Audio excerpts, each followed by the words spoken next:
दरम्यान या सगळ्या प्रकरणावर खासदार सुप्रिया सुळे यांनी आता ट्विट करत कोकाटेंवर हल्लाबोल केला। सुळेंनी नेमकं काय ट्विट केलं पाहूयात। तर सुप्रिया सुळे यांनी आपल्या ट्विटमध्ये म्हटलेलं आहे, संयुक्त महाराष्ट्राच्या लढ्यात 105 हुतात्म्यांच्या बलिदानातून साकारलेल्या महाराष्ट्राचा मंगल कलश स्वर्गीय यशवंतराव चव्हाणांनी आणला।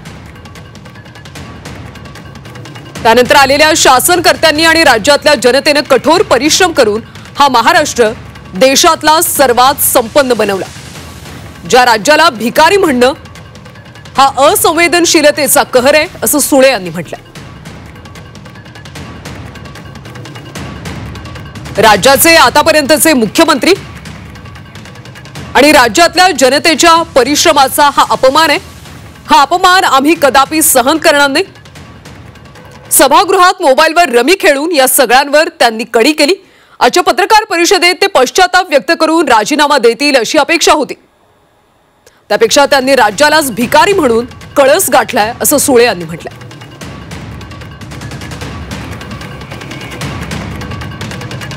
दरम्यान मुख्यमंत्री महोदयांना विनंती करतो की विद्यमान कृषी मंत्र्यांचा राजीनामा घेऊन हे खातं शेती आणि शेतकऱ्यांप्रती संवेदनशीलतेने वागणाऱ्या व्यक्तीकडे द्या अशी मागणी सुळे यांनी ट्विटमधून केली।